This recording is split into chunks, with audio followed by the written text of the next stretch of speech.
Olá, pessoal. A aula hoje será através desse vídeo, mas na próxima estaremos presencialmente, espero. Bom, continuando então, para finalizarmos esse assunto do Renascimento, que justamente vem ali com o fim da Idade Média, né? Então, vimos a Baixa Idade Média, o surgimento da burguesia, né, que vai se fortificar e vai ali se associar aos nobres. Então, vamos continuar aqui para falar um pouquinho do Renascimento. Então, o sistema feudal que vai prevalecer em grande parte da Idade Média, ele vai chegar ao seu fim, por alguns motivos, né? Então, ali no século XIV, vão haver muitas alterações climáticas, né? Mudanças, muita chuva, muito frio, e a Europa já tem a maior parte do ano com o frio, isso prejudicou e muito a agricultura. Então, muitas pessoas passaram necessidades e a fome foi gigantesca. Outro ponto importante, peste bubônica, né, a famosa peste negra. Ela veio através aí de ratos, né, durante as navegações que ocorreram, principalmente pela Ásia, e foram até a Europa, né, e lembrando, a questão da higiene é algo recente na história da humanidade, né, o tomar banho, lavar as mãos, higienizar os nossos itens, então tudo isso, naquele período, não existia, então foi muito fácil essa bactéria se espalhar, né, e justamente não tinham remédios para tratar. O antibiótico é algo recente na história da humanidade. Então, lá no final da Idade Média, não existiam remédios específicos, né, para bactérias ou para vírus. Então, chegou a matar aí aproximadamente 200 milhões de pessoas. Então, a peste bubônica, ela foi devastadora para a Europa. Então, isso também fez aí o sistema feudal ir se desfazendo. Outro ponto importante são as guerras, né? Então, as guerras, como a Guerra dos 100 Anos, né, que ocorreu ali para a disputa, né, de um reinado, ela também propiciou aí essa questão também de mortes. Então, foi todo um processo que foi levando a esse sistema feudal desaparecer. Então, isso vai levar à formação de monarquias. Aqui eu só dou uma pinceladinha para vocês conhecerem, quem não participou das aulas, né, online no ano passado, é referente ao Império Otomano, que foi um grandioso império, né, o Império Otomano, ele vai surgir ali, lá no século VIII, e ele só vai realmente desaparecer na Primeira Guerra Mundial. Então, é um processo aí dessa conquista, né, dos árabes, quando expandiram, né, por todo o Oriente Médio, parte da Ásia, chegaram à Europa, então, eles se construíram dessa forma, até que, um momento, eles chegam a derrotar o Império Bizantino, né, então, aí, até considera-se a mudança, realmente, da Idade Média para a Idade Moderna, segundo a maior parte dos historiadores. Então, foi um grande império, uma força gigantesca, né, e é uma curiosidade aí para a gente conhecer. Então, o final da Idade Média vai ser quando as monarquias vão se fortalecer. Nobres, burgueses, né, os comerciantes, os novos ricos, né, ali, banqueiros, eles vão se unir e tendo a necessidade de ter realmente uma monarquia fortificada, onde o rei será o centro, né, esse rei vai ter essa possibilidade de realmente ser o centro de tudo e de acompanhar aí a estrutura de um país, né? Então, a figura do rei vai ser o centro dessa política, onde vai surgir aí o termo absolutismo, que vai dominar aí grande parte da Idade Média. O que é o absolutismo, né? É o absoluto, é o único a decidir, e isso vai ser a figura do rei, do monarca, né, em diversos países aí da Europa. Então, quem se consolidará aí no século XIV e XV? Portugal, Espanha, que são justamente os países que começam as grandes navegações, Inglaterra, França, então vai se compondo essa ideia da monarquia que vai ser super presente aí durante a Idade Moderna.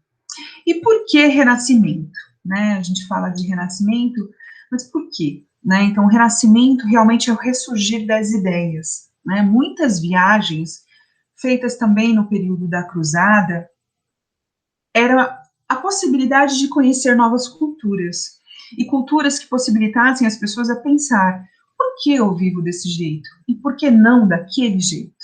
Né? Então, várias possibilidades vão trazer realmente transformações, e justamente nesse fluxo de viagens, né, do comércio, da troca de mercadorias, das pequenas feiras, né, e conhecendo, isso vai surgindo novas ideias e justamente buscando novas possibilidades, né. Então, dois pontos importantes que a gente vai ver aqui na Idade Média, né, o fortalecimento dessa burguesia e principalmente aqui o uso da ciência. A ciência vai surgir como uma luz, né, nesse renascimento na Idade Moderna, porque a Idade Média se traz aquela ideia de que Deus era o único, as religiões eram únicas, e tudo que fosse contrário a isso, a Deus, né, seria ruim, seria escuro, obscuro, né?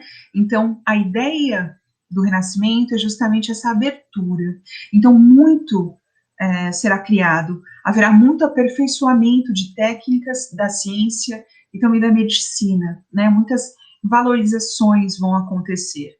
Então, tudo isso é um processo que vai se iniciar aqui, na Península Itálica, né? A grande bota que a gente visualiza aqui no Google Maps, né? Então, uma imagem atual. Então, a Itália justamente vai ter aí um grande diferencial do restante da Europa, né? Com novidades, com pesquisadores, com artistas, e tudo isso vai ser conhecido justamente por essa questão de comércio, de troca, que vai surgir aí, tanto no período das Cruzadas, também quanto nos períodos em relação às viagens comerciais, né?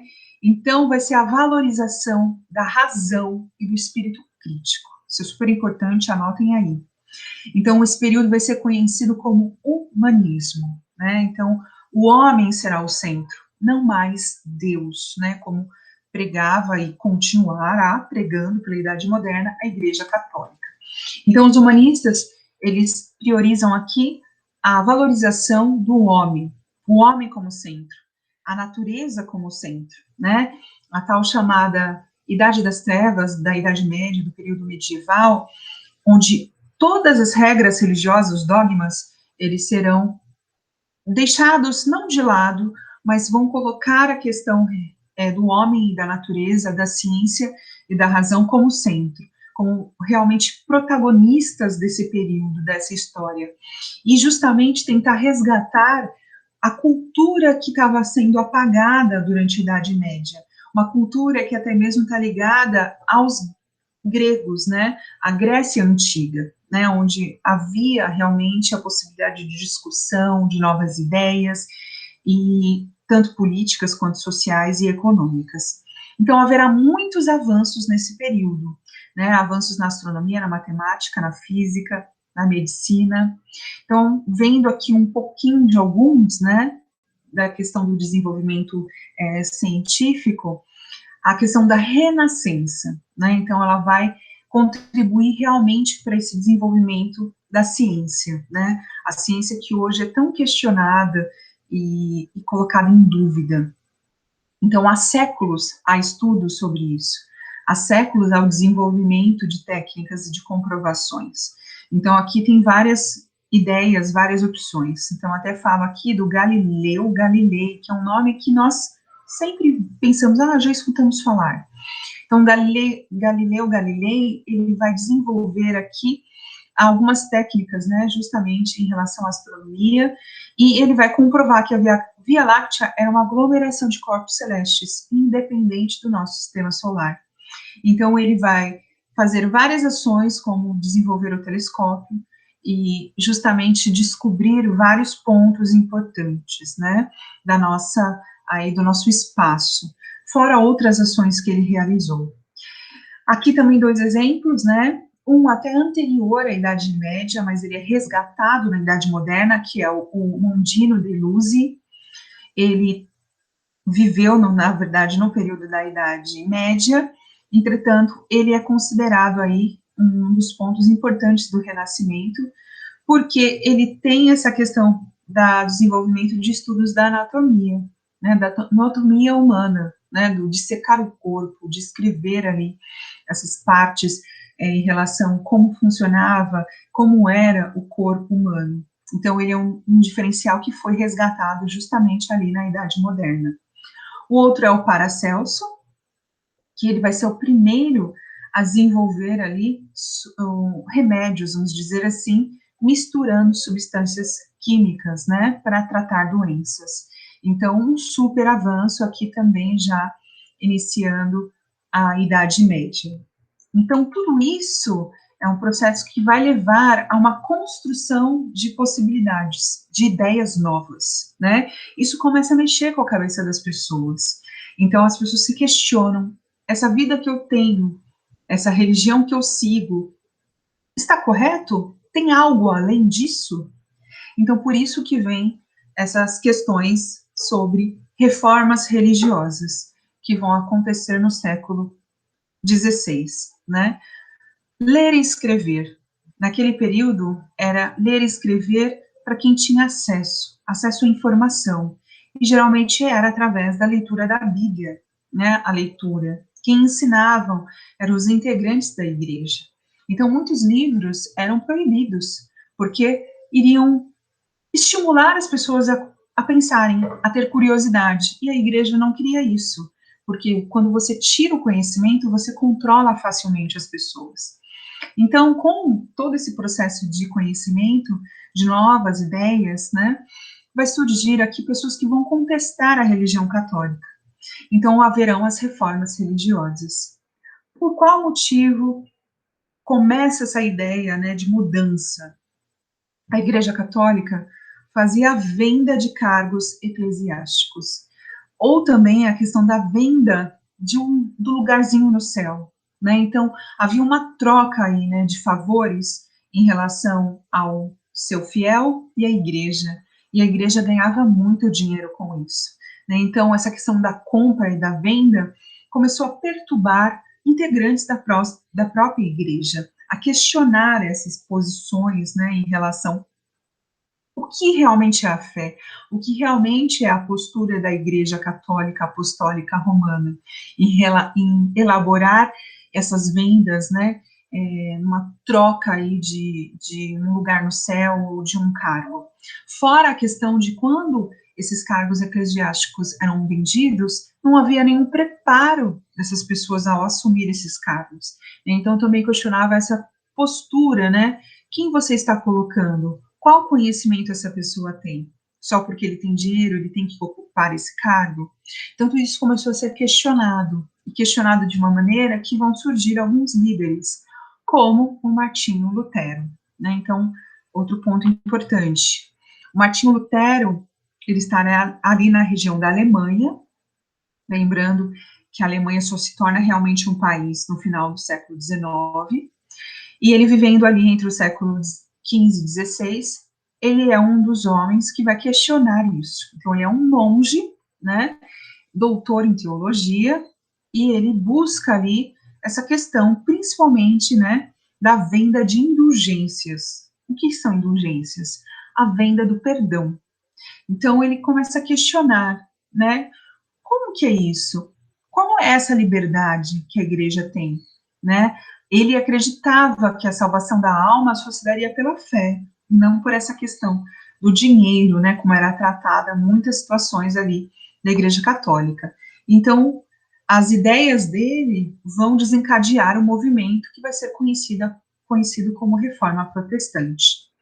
Então, aqui é uma imagem dele, né, uma das representações, aqui uma outra, que é quando ele coloca lá na porta de uma igreja o seu documento com 95 críticas ao papado, né? Então, a postura do Papa, que é o cargo maior da Igreja Católica, então ele critica vários pontos, como a venda de cargos, o perdão, a venda do perdão.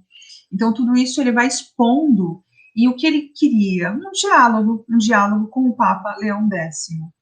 Porém, esse diálogo não vai acontecer, na verdade, ele vai ser cortado, né, literalmente da Igreja Católica, ele vai ser expulso, né, excomungado, vamos dizer assim, porque a crítica não era bem-vinda, muito menos diálogo dentro da Igreja Católica.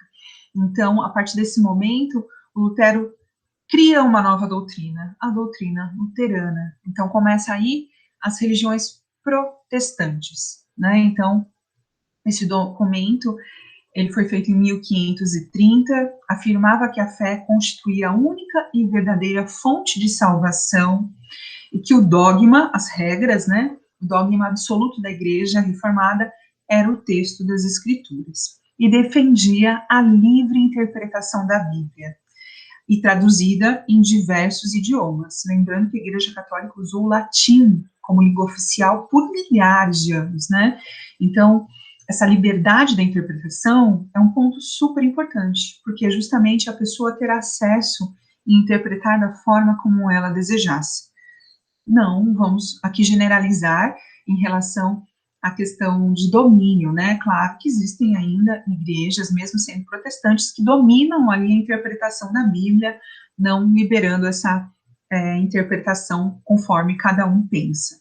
Então, tudo isso vai ser colocado nessa doutrina luterana, uma doutrina que vai abolir aí a hierarquia, né? Padre, bispo, arcebispo, até chegar no Papa.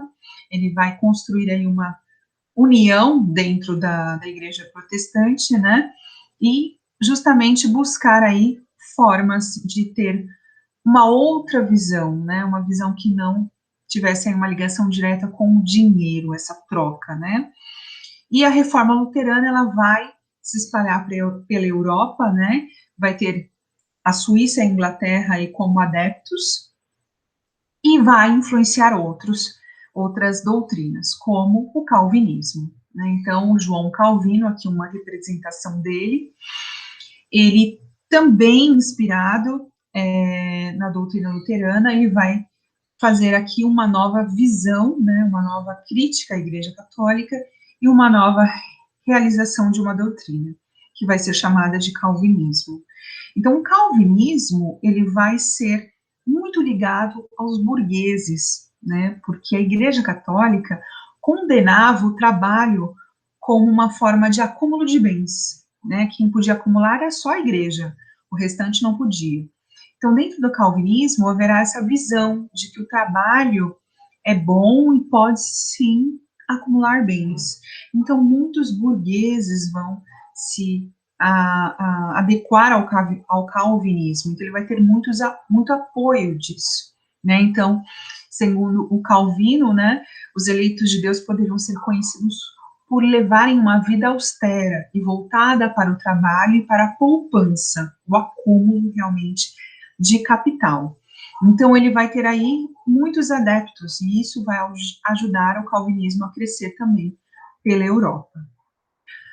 Outro ponto importante aqui, Igreja Anglicana, né, a Inglaterra. Então, a Inglaterra vai ter a influência tanto da doutrina de Lutero quanto de Calvino, e vai ter aí também a questão do fortalecimento do comércio, a manufatura, a agricultura comercial, e essas duas doutrinas vão chegar ao ouvido aqui do rei da Inglaterra, o rei Henrique VIII, e que ele, em 1527, vai solicitar ao Papa Clemente VII, né, porque a Inglaterra ainda era associada à Igreja Católica, que o Papa está representado nesta figura, vai solicitar o divórcio, a separação da Catarina de Aragão. A Catarina de Aragão se casou com o Henrique VIII naquelas questões, né, de juntar reinados, monarquias, para elas se fortalecerem. Então, a Catarina justamente vai se casar por esse fortalecimento, né, da Espanha com a Inglaterra, porém, ela não vai conseguir fornecer, né, vamos falar esse termo, porque é como se a mulher fosse um produto, né, ter um filho homem, né, então ela não consegue engravidar e ter um filho homem. Porém, a história fala que ele tinha muitas amantes também, e é uma forma dele buscar aí um herdeiro. Então, por muitos anos na Inglaterra, só quem herdava as propriedades da família era o filho homem. E se não tivesse um filho homem, seria o homem mais próximo da família, o primo, o sobrinho, e assim herdaria o trono. Então, o que acontece? O Papa vai negar, porque o divórcio, a separação, era extremamente proibida na Igreja Católica. Então, ele nega essa possibilidade. Então, o rei Henrique VIII não aceita essa negativa da Igreja Católica, ele vai obrigar o parlamento inglês a votar uma série de leis para submeter a Igreja inglesa ao controle do Estado, ao controle da monarquia. Então, com isso, ele vai aprovar o divórcio, ele vai se separar, né, dessa senhora aqui, a Catarina de Aragão, e vai se casar com esta senhora, né, que vai justamente lhe tentar lhe conceder um filho homem, que é a Ana Bolena. Porém, ela também não consegue lhe dar esse filho homem. Quem acaba dando o filho homem ao rei Henrique VIII é a irmã dela, ou seja, uma história aí de um envolvimento, né, uma questão bem diferente, vamos dizer assim, mas comum para aquela época. E assim ele vai acabar com a Igreja Católica dentro da Inglaterra, né? Então o Papa vai o expulsar, né, excomungar o rei inglês, e assim ele vai criar a Igreja Anglicana, né? A Igreja Anglicana justamente para ter ali as regras e o formato que o Estado inglês desejava, né? Então isso vai favorecer a dinastia do Henrique VIII. A partir de 1536, as terras do clero serão expropriadas, né, ou seja, tomadas de volta pela Inglaterra, pela monarquia, e no final, a separação, né, que tanto Henrique VIII desejou para se casar com a Ana Bolena, vai entrar em várias discussões, várias questões que ele vai acusar de traição, né, e de adultério. E nisso vai condená-la à morte, né, ela será decapitada após julgamento. Há um filme chamado A Outra, que retrata justamente esse período ali da Igreja Católica com o rei Henrique VIII, mostra essa relação com a Ana Bolena e a irmã dela. Então é um período realmente que questiona aí realmente essa posição da Inglaterra, do poder da Igreja, o quanto ela está associada politicamente, né? Então, dentro dessas questões de novas doutrinas, novas igrejas surgindo, as igrejas protestantes de Lutero e de Calvino, a própria Igreja Católica vai fazer uma reforma, que ela vai chamar também de contra-reforma.